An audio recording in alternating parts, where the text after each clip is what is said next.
warahmatullahi wabarakatuh. Halo teman-teman, perkenalkan nama saya Lira Oktalianda, NIM 2372202007. Saya dari Program Studi Kesejahteraan Sosial Institut Teknologi Pagar Alam. Institut Teknologi Pagar Alam merupakan satu-satunya kampus yang mempunyai program studi kesejahteraan sosial di Pagar Alam ini. Kalian ada yang sudah tahu apa itu kesejahteraan sosial? Oke, bagi yang belum tahu kesejahteraan sosial itu apa, mari saya jelaskan secara singkat apa itu kesejahteraan sosial. Apa itu kesejahteraan sosial? Kesejahteraan sosial merupakan suatu kondisi yang harus diwujudkan bagi seluruh warga negara di dalam pemenuhan kebutuhan material, spiritual, dan sosial agar dapat hidup layak dan mampu mengembangkan diri sehingga dapat melaksanakan fungsi sosial.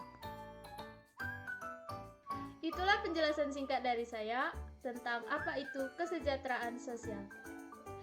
Tujuan saya membuat video ini tentunya untuk memenuhi tugas mata kuliah Community Organization dan untuk mengetahui tentang bagaimana berperilaku dalam organisasi. Oke, tanpa menunggu lama, mari kita bahas apa itu perilaku berorganisasi. Apa itu perilaku? Menurut David A. Needler, sebagaimana dikemukakan oleh Anoraga dan Toha, bahwa perilaku manusia adalah sebagai suatu fungsi dari integrasi antara person atau individu dengan lingkungannya. Perilaku merupakan seperangkat perbuatan atau tindakan seseorang dalam melakukan respon terhadap sesuatu dan kemudian dijadikan kebiasaan karena adanya nilai yang diyakini. Dan apa itu organisasi? Chester E. Brenner mengatakan, organization as a system of cooperative of two or more persons. Organisasi adalah sistem kerjasama antara dua orang atau lebih. Sedangkan James De Money berpendapat bahwa organization is the form of every human association for the attainment of human purpose.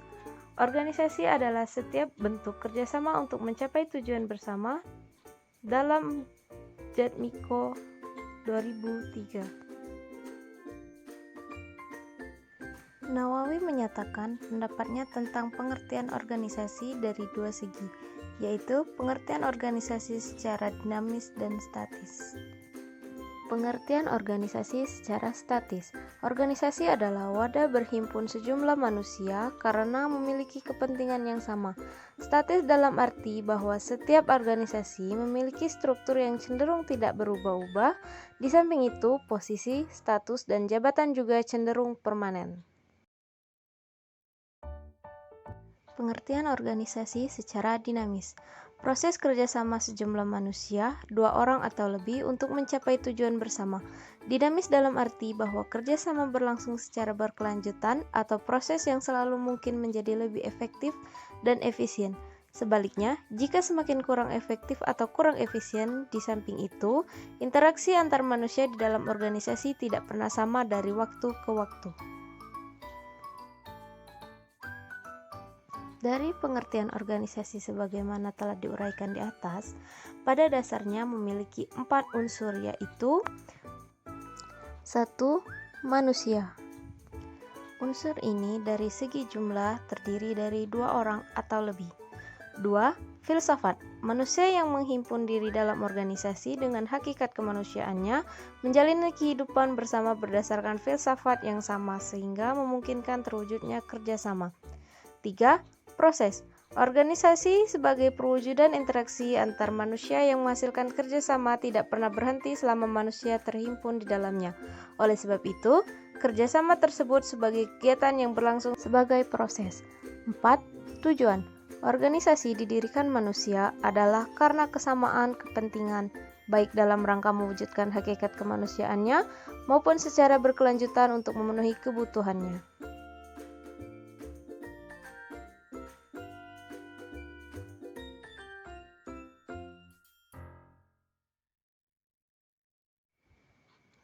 Pentingnya mempelajari perilaku organisasi.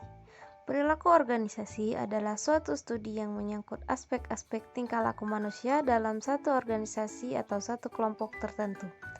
Ia meliputi aspek yang ditimbulkan dari pengaruh organisasi terhadap manusia, demikian pula aspek yang ditimbulkan dari pengaruh manusia terhadap organisasi.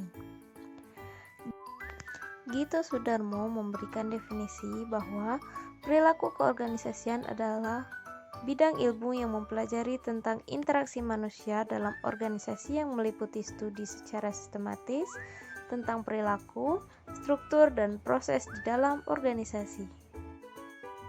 Tujuan mempelajari perilaku organisasi. Perilaku organisasi bertujuan untuk menjelaskan, memprediksi, dan mempengaruhi perilaku. Manajer harus mampu menjelaskan mengapa karyawan melakukan perilaku tertentu, memprediksi bagaimana karyawan akan menganggapi berbagai tindakan dan keputusan, dan mempengaruhi perilaku karyawan.